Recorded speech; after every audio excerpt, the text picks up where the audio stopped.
Hola, bienvenido a nuestro podcast Esperanza Viva, donde hay un milagro creado para ti. El tema de hoy es, ¿puede un cristiano o un creyente estar endemoniado? Y tenemos aquí a un pastor, amigo, que vamos a poder hablar un poquito sobre este tema, que es nuestro gran amigo y pastor, Carlos Rubio. Vamos a hablar de este tema y vamos a enfatizar un poquito aquello que ha sido un tabú, porque este asunto del que el cristiano puede estar endemoniado o poseído es un tabú y queremos en este podcast sacar ese tabú de nuestra mente a la luz de la Biblia y a la luz de las Sagradas Escrituras.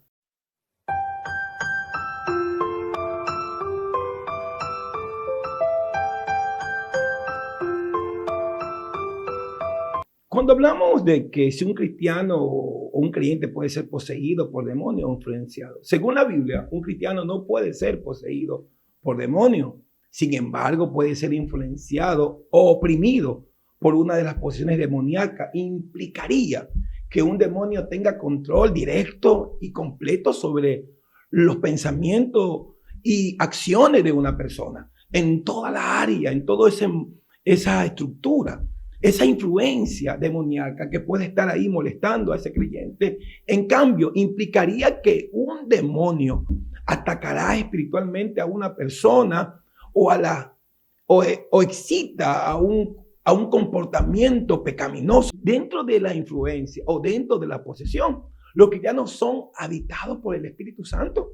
Entonces, da a entender que un creyente que está poseído no tiene el Espíritu de Dios, porque el creyente que tiene el Espíritu de Dios no puede ser poseído por un demonio.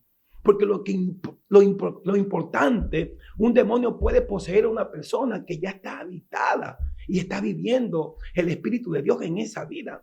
Yo creo que hay una gran pregunta y una interrogancia. Aunque los creyentes puedan hacer guerra con Satanás y su demonio o desde dentro de nosotros mismos, un lugar de eso, los insta a resistir al diablo o a pelear contra la influencia demoníaca. ¿Sabe qué? Este tema es un tema muy complejo y muy difícil a veces de abordarlo, porque tenemos algunas posiciones o algunas ideas con referente a este tema y no todos coordinamos en lo mismo. Hay un grupo que cree que el cristiano sí puede ser poseídos por demonios y otros dicen que son influenciados por demonios y eso lo lleva a ellos a cometer actos pecaminosos o actos que van fuera de lo natural.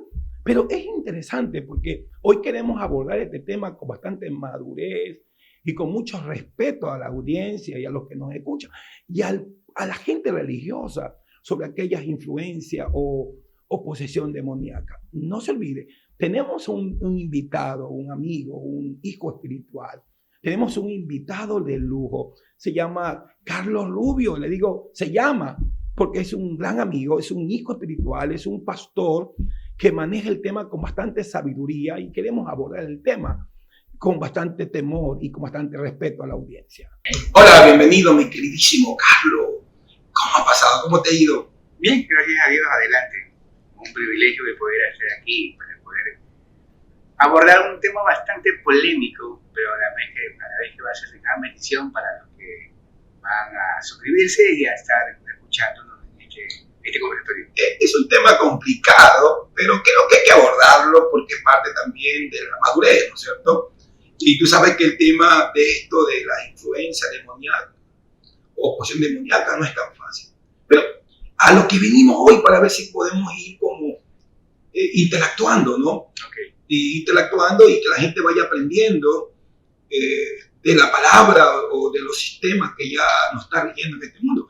Y una de las preguntas que quería empezar diciéndote, mi queridísimo Carlos, mi pastor, ¿puede un cristiano ser poseído por demonios o influenciado? No sé cuál abordamos primero, si pueden ser poseídos o influenciados, ¿no? O sea, primero hay que definir el significado de la palabra cristiano, porque de ahí parte todo. ¿Ya?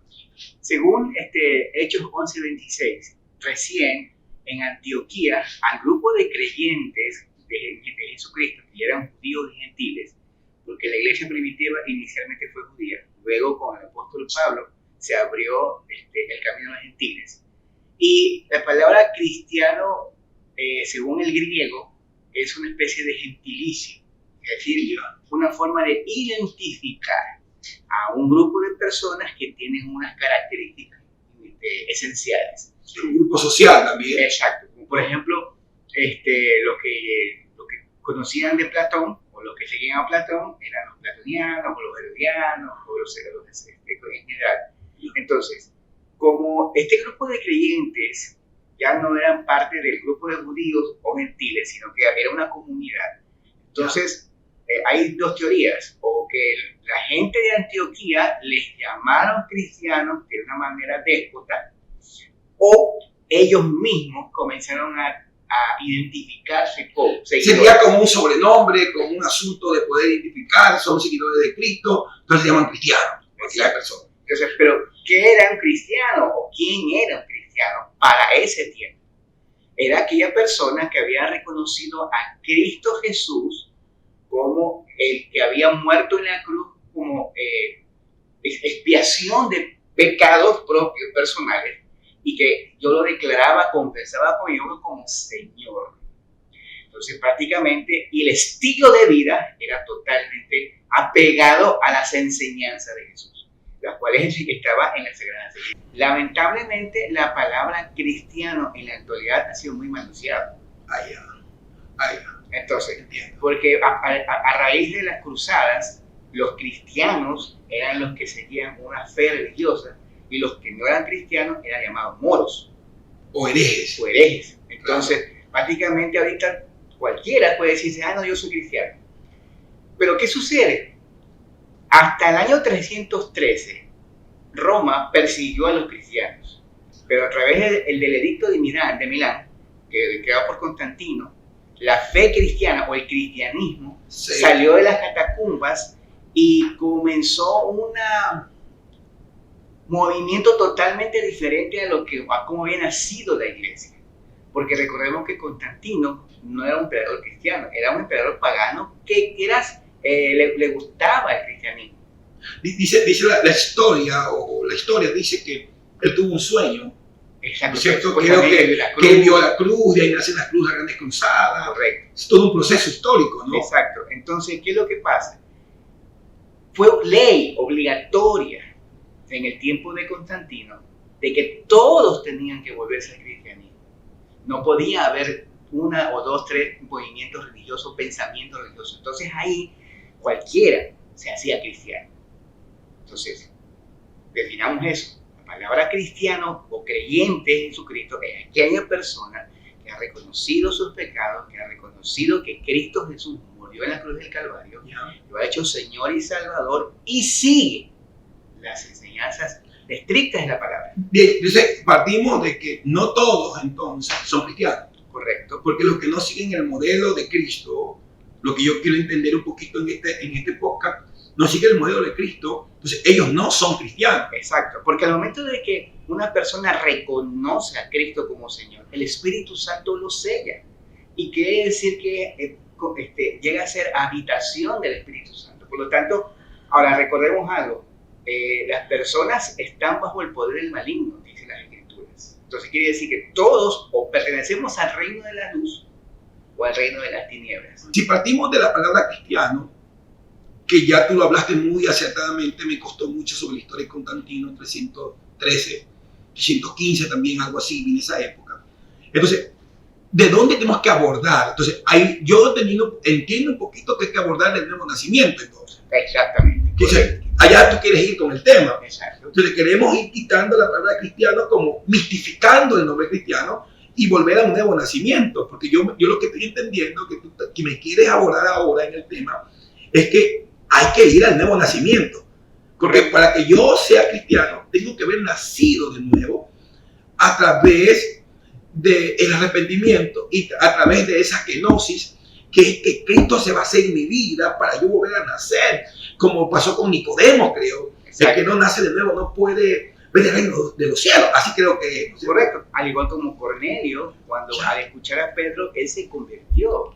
Al igual como el carcelero de Filipos, él dijo, dígame qué puedo hacer para ser salvo. Entonces, esa gente se convirtió, tuvo un nuevo nacimiento, una experiencia. El mismo apóstol Pablo, en el camino de Damasco, tuvo una experiencia que transformó radicalmente su vida. Entonces, las personas que tienen esa experiencia de poder reconocer a Cristo como Señor, ese nuevo nacimiento, le pertenecen a Cristo. Ellos no pueden ser poseídos, porque la palabra posesión implica tener dominio sobre. Entonces, ¿qué quiere decir? Que si, entre comillas, un cristiano, entre comillas, es poseído, quizás no ha sido de nuevo. Allá la verdad, no hay nacimiento. ¿Y cómo yo puedo entender, cómo yo puedo mirar desde la perspectiva bíblica, Carlos, cuando alguien nace de nuevo? Porque todo el mundo dice ser cristiano. No quiero tocar el mundo evangélico, porque evangelio es nueva noticia. Pero cuando hablamos de cristiano, nuevo nacimiento, ¿cómo yo creo o yo tengo que ver a la luz de la Biblia, el nuevo nacimiento? ¿Cómo sé que ha nacido de nuevo? Es que es un cambio radical. ¿Qué es lo que dice la Escritura? Pablo dice, el que hurtaba, ya no robe. El que mentía, ya no mienta. Entonces, ¿qué quiere decir? Que debe mostrarse los frutos dignos de arrepentimiento. Debe verse en mi vida que realmente estoy en obediencia, porque lo siguiente que sigue al nuevo nacimiento es obediencia. Jesús dijo, el que me ama, mi palabra guardará. Es decir, yo debo, porque es fácil decir, yo amo tu presencia, pero no. Pero ¿por qué depende que muchas iglesias tengan grandes cultos de liberación? Porque si han nacido de nuevo, ¿por qué debe haber cultos de liberación? Sacando demonios a creyentes mismos, a evangélicos mismos, a creyentes siendo liberados por demonios y van a la iglesia. Es que el hecho que una persona nazca en un establo no significa que es una vaca.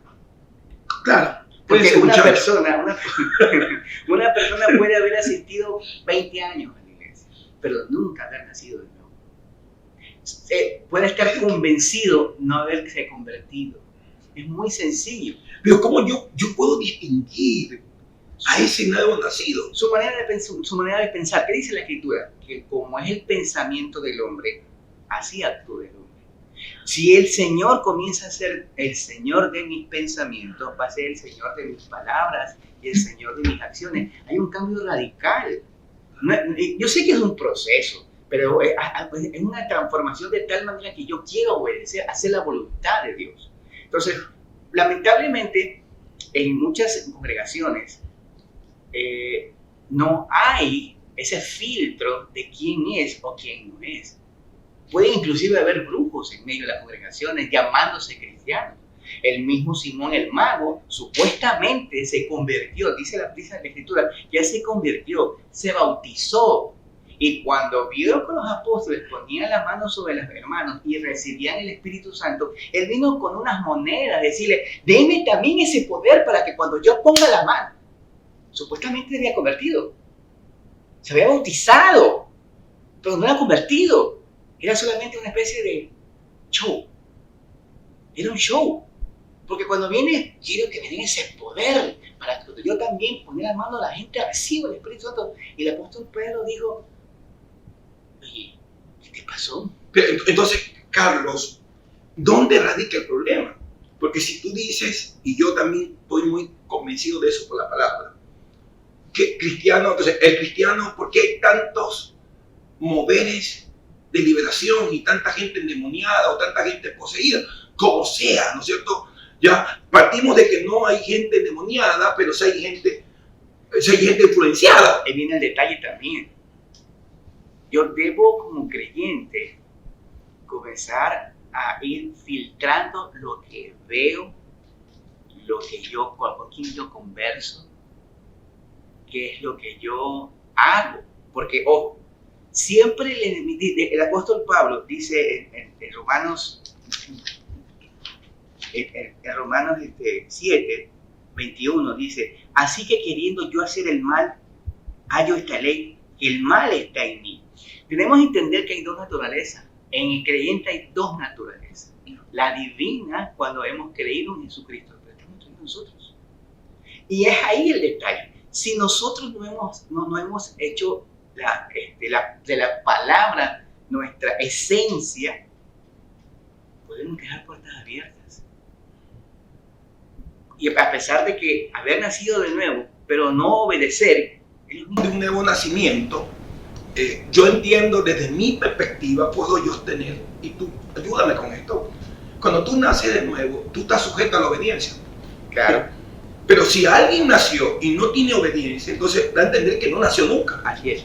Porque de ahí estamos partiendo, que tú me estás diciendo ahora, de lo que es nacer de nuevo, de esta transformación, del ser. Él dejó, solamente proseguía a Jesús con una especie de nominativo, un cristiano nominativo. Pero también pasa algo con Pedro. Ahora, Pedro, es muy interesante la vida de Pedro, porque Pedro, a él se le advirtió que iba a negar a Jesús. Pero Jesús, cuando ve a Pedro, dice Satanás.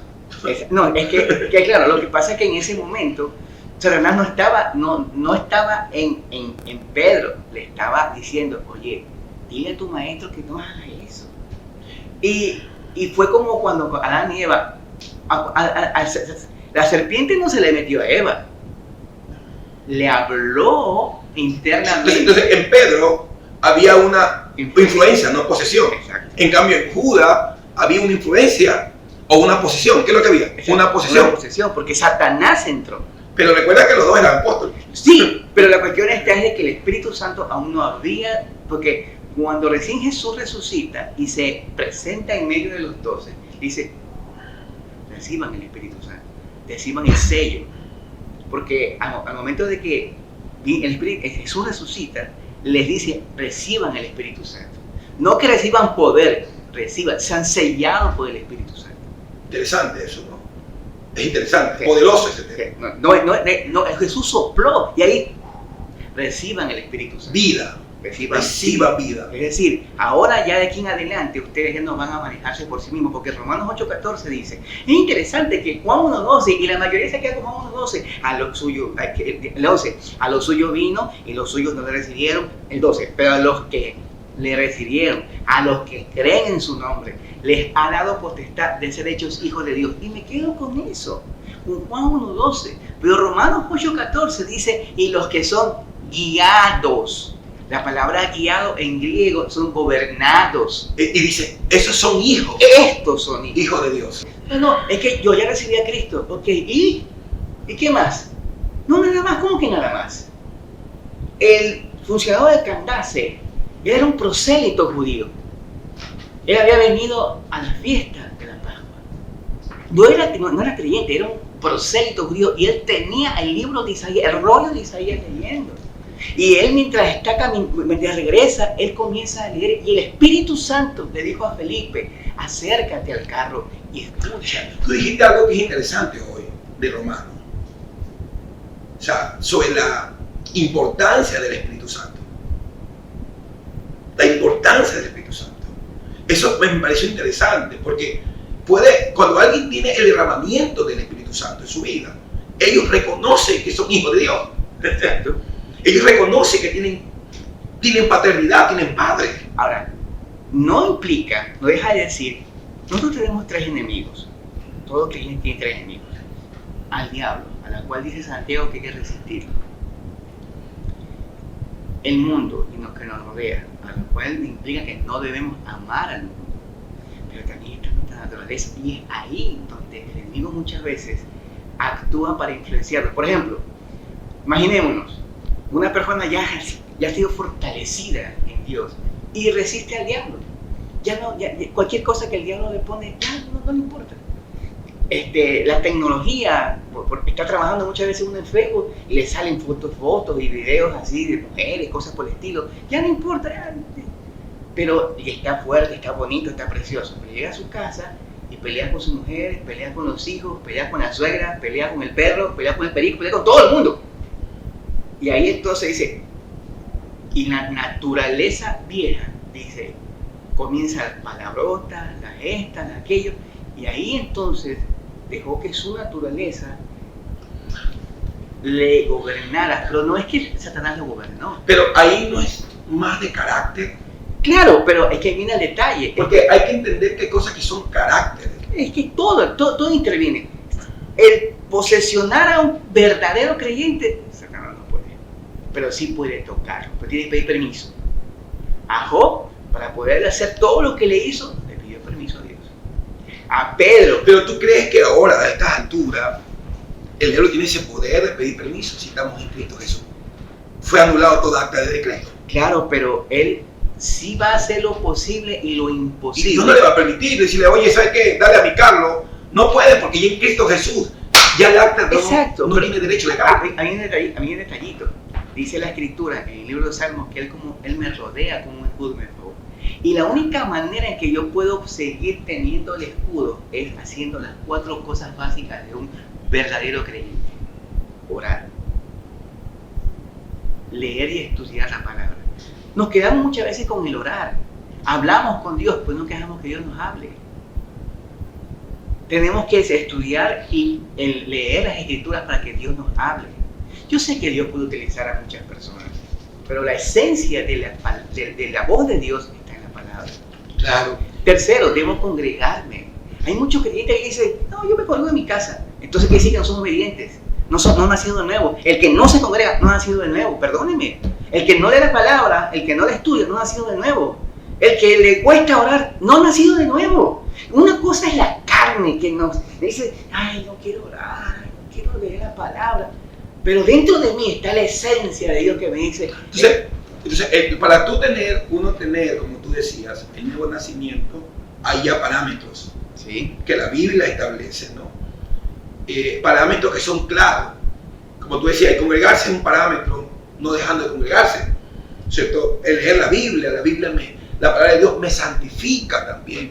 Hay una carta donde Pablo dice que en vosotros abunde la palabra, debe haber abundancia de la palabra en mi vida como tal, y la oración.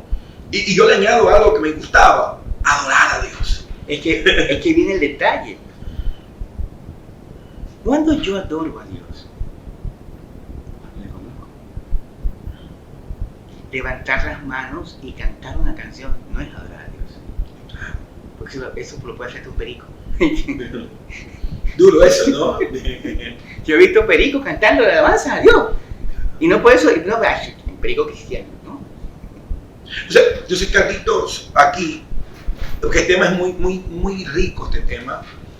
O sea, ¿cómo yo ahora, en palabras así, rápidas, y que tú sabes cómo hacerlo, muy directa, cómo puedo distinguir entre una influencia demoníaca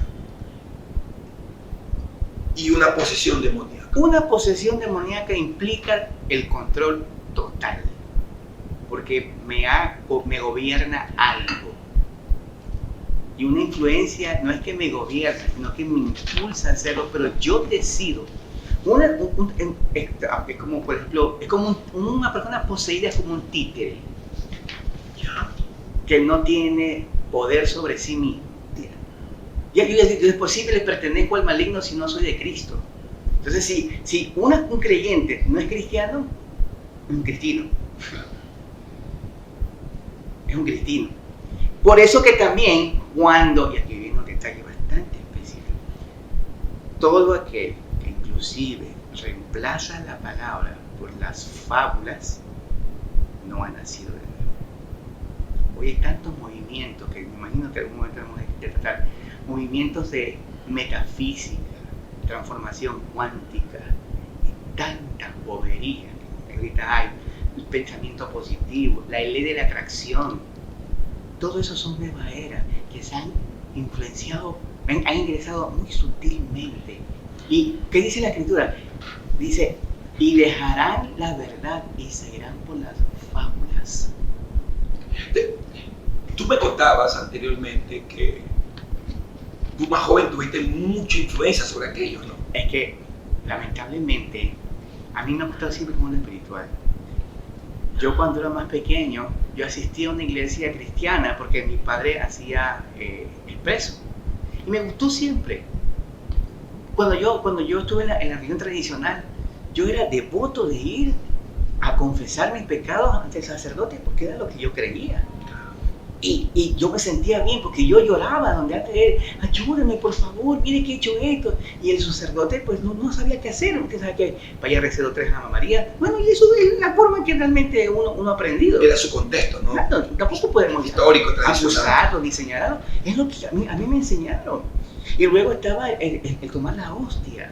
Pero un día me acuerdo que yo digo, Señor, esto es todo realmente. No estoy conforme. Quiero saber si tú eres real.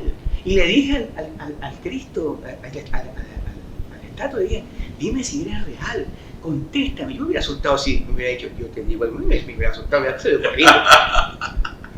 Como Marcelino Paninino, claro. O como el Padre Almeida, hasta la vuelta, mi Señor, ¿hasta cuándo? No, yo me hubiera asustado si una estatua hubiera hablado, yo me hubiera asustado. Pero no, yo le dije, dime qué. Y entonces yo estudié siempre, traté de buscar una respuesta. Al mundo espiritual, a ese mundo. Sí, porque yo. Como que es un misterio, ¿no? Algo dentro de mí necesitaba encontrar. Diciendo. Esos modelos conductuales, ¿no?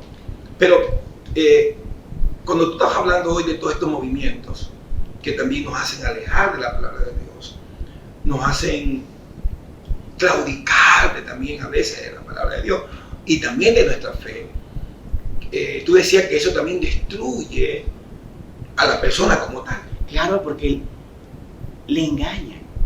No sé, pues la mayoría creo que han visto un video en YouTube acerca de una espora de un hongo, que cuando un insecto es invadido por esa espora, internamente se lo va comiendo. Y el animal, aunque está muerto, sigue caminando.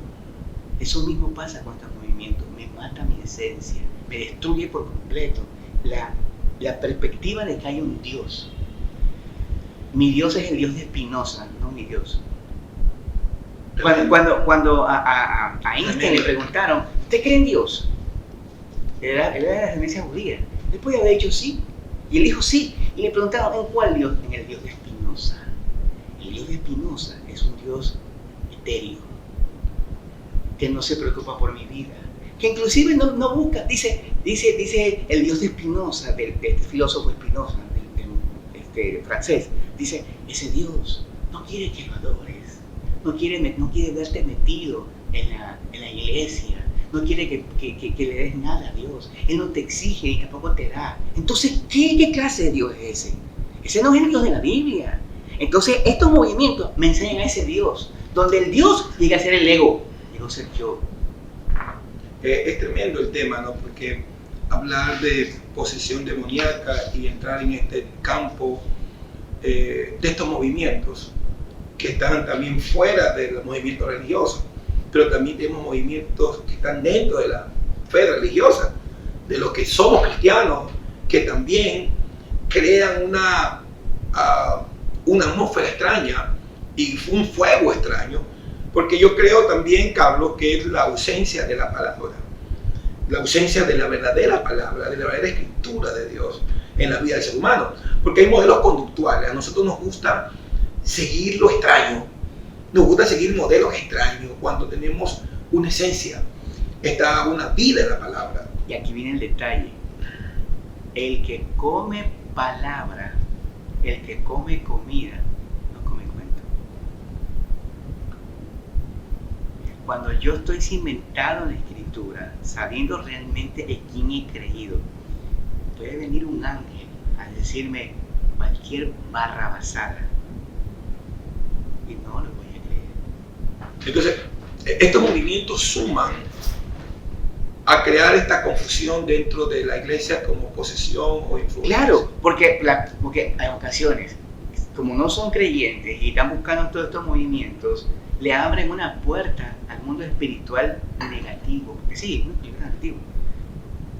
Y lógicamente, al momento de verla, por eso es que yo estoy seguro, más que seguro, si tratáramos con una de esas personas que han sido liberadas, ellos nos van a decir, no, es que lo que pasa es que a mí me gustaba tal o cual género musical, me gustaba tal o cual conversación con personas, y todas esas puertas se abren, que lamentablemente tienden a quitar la esencia de la escritura. Y lo que yo recibí en Cristo, lo tomo por basura. Ya no tomo lo que no es de Cristo, yo tomo a Cristo y lo tomo por... Lo descentrono a Cristo y se lo descentrono. Entonces, dentro de estas influencias, Carlos, la gente, leí ahora que cuando hay posesión demoníaca, te quita la capacidad de hablar, de oír, de escuchar. O sea, hay mucha gente que tú le hablas y ellos están como sordos. Como zombies. Y no entienden, porque una de las cosas que hace la influencia, o que se puede hablar de influencia o posesión demoníaca. O sea, si no es cristiano, no puedo creer yo, si no es nacido de nuevo, que tenga una posesión. Puede que tenga una influencia, pero dentro de esa influencia le quita capacidad de hablar, de oír, de escuchar. O sea, pierden toda la razón del por qué vivir, y es como que viene un asunto de estupor a la cabeza, y tú intentas explicarle a la gente y la gente no entiende el valor que hay en la palabra y en ellos y en el poder de la sangre de Cristo. Claro, por ejemplo, y en Cristo como tal. Exacto, por ejemplo, en medio de la filosofía judía, los fariseos también expulsaban demonios. ¿Por qué? Porque eran influenciados, porque lógicamente el mundo helénico influenciaba mucho con estos pensamientos y filosofías de la falsamente llamada ciencia. Entonces, el que se deja seducir, y peor que no eran cristianos, eran simplemente tenían una fe, no eran creyentes, no había venido Jesucristo. Magdalena no era cristiana, no era una mujer cristiana. El muchacho que fue liberado del demonio no era creyente, era un judío que quizás había en un momento dado abierto una puerta y eran fácilmente seducidos o influenciados o gobernados. Hay un texto donde se habla del espíritu que es arrojado, que es un espíritu mudo y sordo. Exacto. O sea, hay un texto en Mateo 17, 14, 21, Marcos 9, 14, 29, Lucas también 9, 37. O sea, y esto aquí me suena como que estos demonios pueden afectar ciertas partes del cuerpo humano, ¿no? Afectar partes del ser humano como tal. Por ejemplo, antes de que Cristo muera en la cruz del Calvario, vemos estas escenas de estas personas siendo endemoniadas, a las cuales Jesús murió, el Gadareno, que tuvo que expulsarle una legión de demonios. Y antes que tú vayas, y con todo respeto, ¿no?, a la gente que sufre algún impedimento, no quiero decir que me da mucha tristeza, pero aquí la Biblia lo nombra, que hay cosas que son como influencias demoníacas. Exacto. Entonces, pero después de que Cristo muere y resucita, yo no veo en la escritura posesiones, veo influencias como en Ananías y Zafira. Claro. Entonces, ¿qué quiere decir? Que hay algo que pasa en la actualidad donde, entre comillas, creyentes que no han nacido de nuevo están siendo no influenciados sino gobernados. Que Dios nos ayude. Realmente es tan grande este tema, Carlos, ya estamos por terminar. Sería bueno que abordemos, no sé si a ustedes les gustaría, escríbanos, comente, hablar sobre el nuevo nacimiento. Porque de ahí creo que parte muchísimas cosas y parte del todo. Porque tú hablabas del nacimiento, entonces el nacimiento, y yo también creo en eso, que todo parte del nuevo nacimiento. ¿Cómo te convertiste a Cristo? ¿Quién fue el que te llevó a los pies de Cristo? ¿Cómo fue tu experiencia en el Señor? De ahí parte todo tu caminar cristiano. O sea, yo sí creo que debemos de hablar otro tema, no sé si tú te parece, otro tema, mi Carlos, sobre el nuevo nacimiento, para que la audiencia pueda escucharnos y que siempre vamos a tener temas como estos. Y si ustedes desean, escríbanos y mándenos comentarios para abordar temas con Carlos y poder ir como sacando nuestras dudas que tenemos. Lo que estamos muy seguros es que no creemos que un cristiano que haya nacido de nuevo tenga posesión demoníaca. Estamos claros en eso. Alguien que nació de nuevo, que tiene nuevo nacimiento, que tiene una experiencia, tiene un toque con el Dios de los cielos, tiene la kenosis de Dios, el vaciar de Dios, y tiene todo de Dios en su vida, no puede tener posesión demoníaca. Lo que puede ver fuera influencias, que es muy diferente, que influye en algunos comportamientos de tu carácter, en tu conducta, en tu forma de ser, en tus malos hábitos. Eso sí, porque hay un problema de malos hábitos en la vida del ser humano. Pero nosotros hoy estamos muy seguros, Carlos, que es un expositor de este tema, yo también, no creemos, y que quede claro, ¿no es cierto?, que un cristiano, que un creyente, que un nacido de nuevo, tenga posesión demoníaca. No lo creemos, porque la Biblia no nos dice, como decía Carlos, después que Cristo muere en la cruz del Calvario, resucita, ahí esa cosa no ocurre, no pasa. Entonces, el problema radica en nuestra vida apegada a Cristo, en la falta de palabra, en la falta de poder escuchar verdadera palabra. Por eso que no entra cualquier tipo, cualquier grupo a escuchar lo que le puedan decir de la palabra. Tiene que haber mucho temor y mucho respeto en la palabra, porque la palabra vivifica el alma, la palabra santifica. Segundo, no hay que dejar de no orar. La oración y la oración con adoración mueve los cielos a tu favor. Y tercero, que es vital e importante, la obediencia. No la obediencia a líderes equivocados, obediencia a la palabra. Y cuando hay palabra, yo obedezco, llamo y honro al quien tengo que honrar. Que abordemos de nuevo el tema de influencia, posesión. Escríbanos. O que escríbanos en YouTube. Vamos a seguir hablando de temas como esto. No queremos crear polémica. Queremos crear en usted una mente investigativa. No se quede con lo que yo le digo, con lo que Carlos dice. Siempre investigue, sea como lo debería. Investigue la palabra, no se deje engañar de nadie. Gracias, Carlos, por estar con nosotros.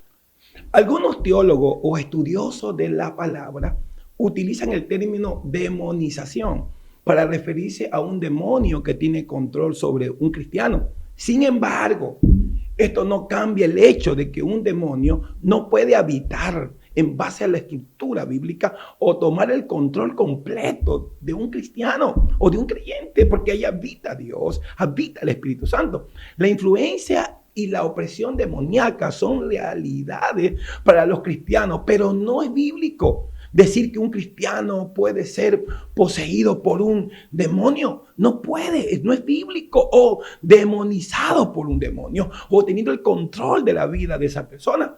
Y hay que entender que finalmente, aunque un cristiano puede ser influenciado, pero no poseído o oprimido por un demonio, esto no significa que debe cambiar un punto de vista de si que un cristiano puede o no ser poseído por demonios. Supongo pedirte que te suscribas a nuestro canal, dale like a la campanita, y si tú quieres o tú deseas que abordemos algún tema complicado, escríbenos y abordaremos el tema que tú crees que tenemos que abordar para poder nosotros poder ir como buscando a este interrogante una verdad. Y a través de este tema queremos abordar una verdad y sacar toda duda o todo mito que se ha creado sobre aquellas influencias o posesión demoníaca.